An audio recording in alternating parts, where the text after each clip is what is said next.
Now let's turn to a trifecta of supranationalist organizations which are frequently in the news, and I'll bet you've heard of them, but they're kind of still oddballs. They don't fit into the nice, tidy categories that we've talked about with these other supranationalist organizations. Now, we've referenced one of these already, the World Trade Organization, the WTO, we talked about back in the economics section. But I wanted to bring them back up here because they are not a trade bloc. All the other ones we talked about in that section were trade blocs, or even OPEC, which is a cartel. The World Trade Organization is not any of those things because it's not really a business and it's not a business agreement. The World Trade Organization is this association of countries in the world, and it does have like 150, 160 members. Everybody wants to be in the part of the WTO now, that helps facilitate trade. Not really the nuts and bolts of, hey, we're going to trade bananas with you and you'll trade this with us. No, it's like a kind of a board that oversees all of the trade agreements between individual countries or even within individual trade blocs that we've talked about. Now, they are you kind of protested a lot in today's world. In fact, some of you crazy college kids have probably went out and protested individual WTO meetings that have occurred around America or the world. And why is that?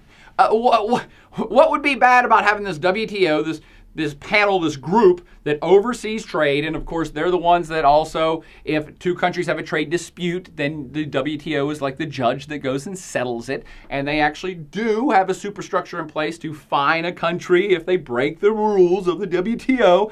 So why would people protest that? That would seemingly be a good entity to have that's helping regulate and control trade worldwide. Well, because they are really seen as a force of globalization. Perhaps the most successful form of globalization on the planet has been economics and trade. And all countries in the world are either in the WTO or want to become members of the WTO because that has been the trend of our times. Every government says, hey, we want to trade more and buy more and sell more. And if we get into this club, then we can do it more and better and everybody works together more. What's wrong with that? Well, because, of course, it's seen as globalization, and there are those folks that are anti-globalization that see this as a evil network that is helping homogenize the entire planet and helping fat cat capitalists get richer and multinationals, corporations just destroy and pillage the planet. So that's why I usually have anti-globalization protesters at these WTO meetings and liberal college students and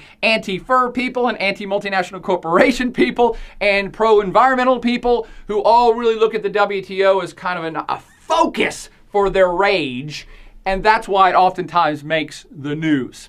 Got it? So that's the WTO. It in itself is not a trade bloc. It's more of an overseer of global trade that everybody wants in the club because everybody's got to follow the rules. And if somebody breaks the rules, then you can sue each other. All right. Now, there's two other financial-based entities that I want to touch upon here that are also in this oddballs category. And that is the IMF and the World Bank. IMF, the International Monetary Fund, and the World Bank. Now, these two are strange, kind of bizarre. They don't really fit in nicely anywhere. They were both started up at the same time, and that was roughly at the same time the United Nations was created, just after World War II. They were originally kind of conceived as intergovernmental agencies that were under the umbrella of the United Nations, but let's just call a spade. They're really kind of full-on independent businesses at this point. They're still kind of attached in name, I think, to the United Nations, but what I want you to know is these are like multinational businesses. They are a business. They are for profit. They are banks that lend money and they want that money back eventually with interest. Again, it's kind of like a big multinational business, but the members aren't individual capitalists who start a bank. It is countries that get together and have started these two banks. Okay, having said that, they do actually have, a superstructure and rules and regulations. They are a business, so they run like a business entity. But again, they're kind of unique because they're not like a trade bloc, and they're not even like an OPEC, and they're not even like a WTO. They're not overseeing and regulating stuff. They are lending money for very specific purposes.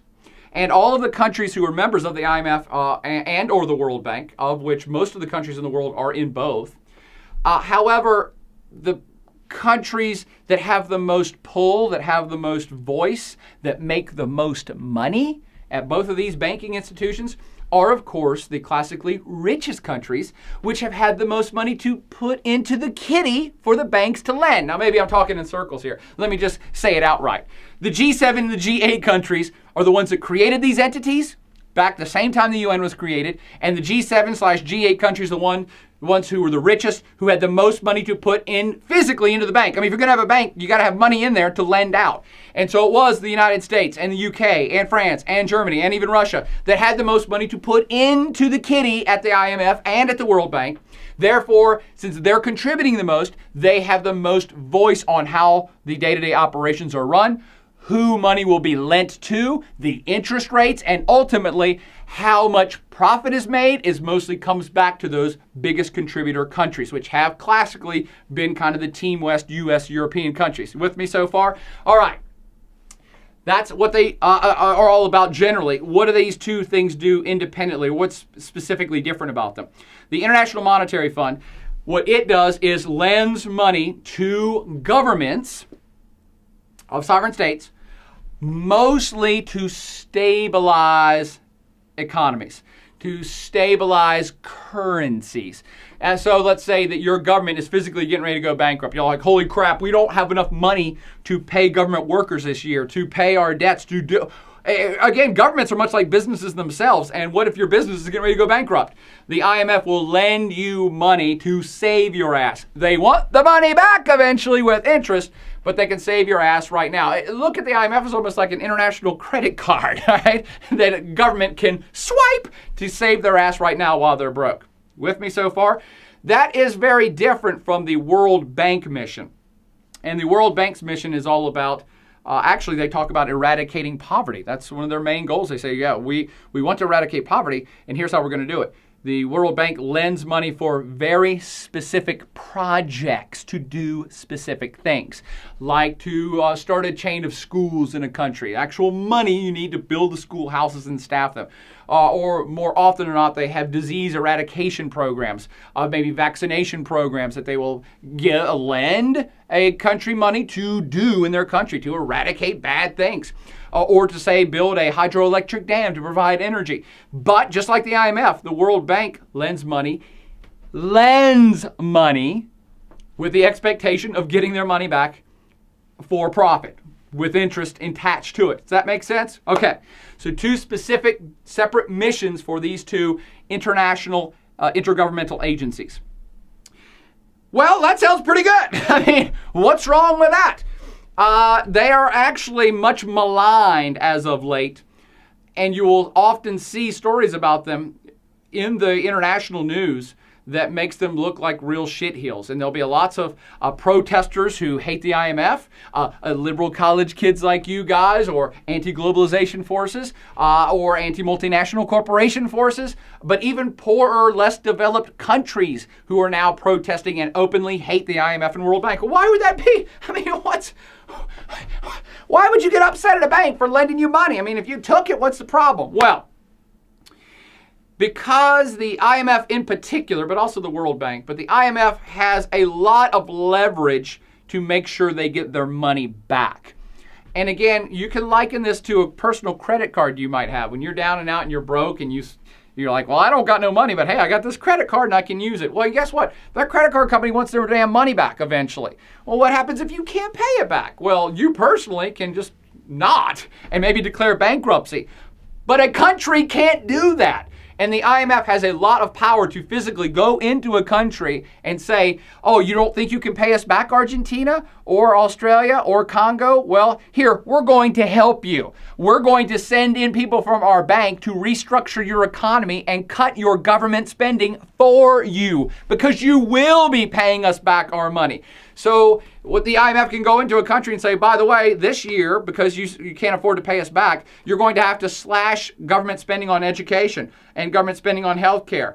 And you're going to have to privatize your oil. We're going to make you do that. So they have a lot of leverage to make countries do stuff in order to be able to pay that loan back. All right. And that actually really infuriates a lot of people in the world. And this is mostly in lesser developed, poorer countries who feel like they're getting railroaded. Many people would actually argue, though, that isn't this an infringement on sovereignty? How can you have an economic institution, a bank, come into your country and tell your government what to do? That's bullshit. A lot of people are really passionate about this. So passionate, in fact, that some countries have actually said, screw you. We're not going to pay the money back. Ecuador did this recently. They just said, you know what? We don't care.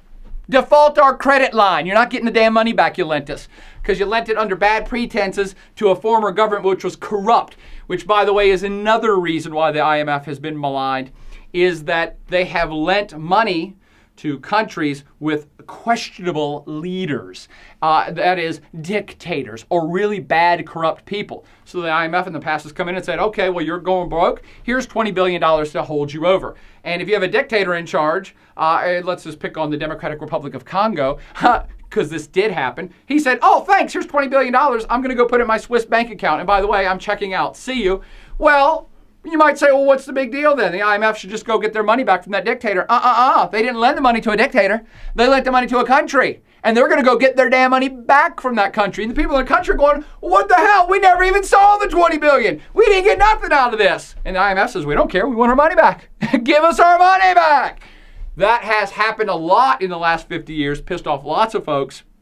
That in conjunction with the almost overbearing power that the IMF has to come into an economy and say, here's what you're going to do to pay us back. That has infuriated a whole hell of a lot of folks. The World Bank can do this to a lesser extent, but it really, you always hear this focus more on the IMF. Now, am I suggesting that, there are bad guys then? The IMF, the World Bank, and hell, let's throw in the WTO. They're all bad guys. You know me. I ain't a liberal college professor trying to convince you of my evil communist ways. I always like to present both sides of the argument, of course. That's why they're hated, okay? But isn't it a good thing to have these international lending agencies in place? Because who the hell else is going to lend Morocco money? Is Visa going to do it? Probably not. So it's kind of a nice thing to have these entities in place, and they have done a hell of a lot of good in the past. The IMF has personally bailed out Argentina and Mexico like twice, and many other countries whose currencies were getting ready to collapse totally, or their governments were getting ready to totally collapse. So they've said, hey, we'll lend you the money to prop you back up till you get back on your feet. Sometimes that's a really good thing. And the World Bank, for their part, they've done tons of awesome projects which have helped eradicate, say, river blindness, I think, in Niger, and eradicate polio in parts of the world, and build, energy projects which have helped countries. So you got to always think about the good with the bad. You will mostly hear bad stories about these entities in today's world, but they do lots of good stuff too. So you got to decide for yourself, as always. Now, I want to end on this with these two or three agencies as well. Times are a-changing, my friends, as I've said 10 billion times in this class already. And the IMF and World Bank and even the WTO are changing to reflect these times too. What's changing? Well, I already told you, the IMF and World Bank started up right after World War II, just like the UN, started up by the G7 economies, the richest economies of US and Western Europe. But hey, that was then. This is now. The G7, I've already talked about. They're kind of going away and turning into the G20 to reflect more of where the power and economies are on planet Earth in today's 21st century. Same with the IMF and World Bank. As China grows in power, and Japan's already been there, of course, and India rises up, and Brazil rises up, these entities, these non-Western entities, are demanding more of a voice in these international banking systems as well, and trade systems in the WTO's case. And they're getting it. Here in this global recession that's kicked in 2008, the IMF was running out of money. Again, they lend money to try to stabilize economies and currencies, and this global collapse means they've been lending lots of money to lots of places saying, calm down, don't go broke, Greece, don't go broke over here, don't go broke, Slovakia. So they're running out of money, and they had to basically go to China and say, hey, can you guys lend us a few $1 trillion? I'm making up the numbers, but China said, certainly, but we want more voting power on the board of the IMF, and they got it. So what we're seeing unfold in today's world, your world of the 21st century, is that as these other economies rise to match, if not exceed, the U.S. and Western economies, they're going to be increasingly getting more of a voice on these international banking institute boards as well, and more voting power. If the IMF wants to keep going, they have to have people putting money into the bank for them to lend out. And increasingly, that's going to be countries like China, or even Vietnam, or India, or Indonesia. So the very nature of these Western-started institutions is changing. And of course, with that change comes change in who they will lend money to, at what interest rate, and who will ultimately make the most profits on that money being lent by these banking agencies. That makes sense? There you go. Changing fast in the 21st century to reflect the growing new powers on the planet. The IMF, the World Bank, and even the WTO are important ones to know.